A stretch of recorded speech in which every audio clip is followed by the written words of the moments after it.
Bukannya sedang belajar main piano, akan tetapi wanita ini sedang mencoba menghafal trik mencontek saat ujian nanti. Karena terlalu banyak temannya yang ingin mencontek, maka wanita ini sudah tidak bisa lagi menggunakan trik penghapus. Maka dari itu, ia menggunakan gerakan tangannya sebagai kode contekan ujian nanti. Entah itu A, B, C, atau D. Akhirnya, hari ujian pun tiba. Wanita ini dengan cepat menyelesaikan ujiannya. Pertunjukan pun dimulai. Wanita ini segera membagikan kunci jawabannya, menggerak-gerakkan tangannya seolah-olah ia sedang belajar bermain piano. Wanita ini pun tersenyum. Uang di rekeningnya pun semakin banyak. Tak disangka dari hari ke hari bisnis contekannya pun semakin laris. Akhirnya tibalah ujian akhir sekolah. Tapi mereka tidak ketahui bahwa ternyata ujian kali ini menggunakan dua soal yang berbeda. Murid-murid nakal ini pun jadi panik. Mereka tidak mengetahui apa yang sebenarnya akan terjadi.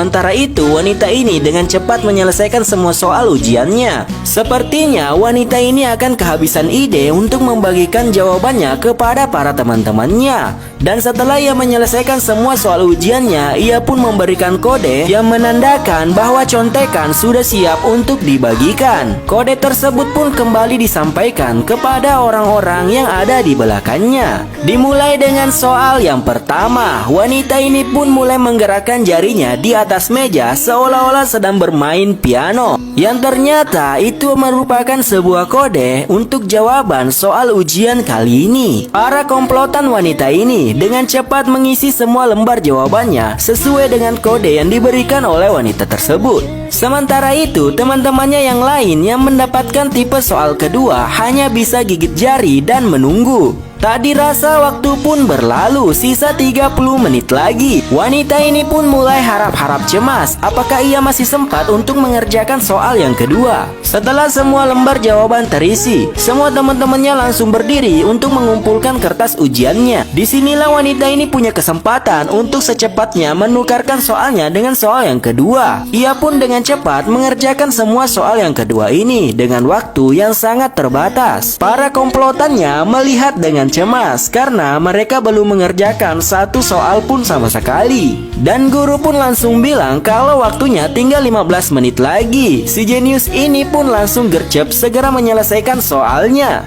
Ia pun langsung memberikan kode kepada teman-temannya bahwa soal jawaban kedua sudah siap untuk dibagikan. Dengan trik yang sama, ia pun menggerakkan jari-jarinya seolah sedang bermain piano. Tanpa buang banyak waktu, teman-temannya yang melihat langsung gercep mengisi lembar jawaban mereka. Karena waktu yang mereka punya hanya sedikit lagi. Tak berapa lama kemudian, tiba-tiba gurunya datang dan berkata waktu sudah habis dan tidak ada lagi yang boleh mengisi lembar jawabannya. Wanita ini pun langsung menyerahkan lembar jawabannya dan merasa sangat lega karena ia dengan tepat waktu menyelesaikan semua soalnya. Begitu juga dengan teman-temannya yang lain. Semua usaha mereka kini berjalan lancar. Nah, jika kalian penasaran dengan kelanjutan kisahnya dan ramai, aku lanjut di part 2 ya.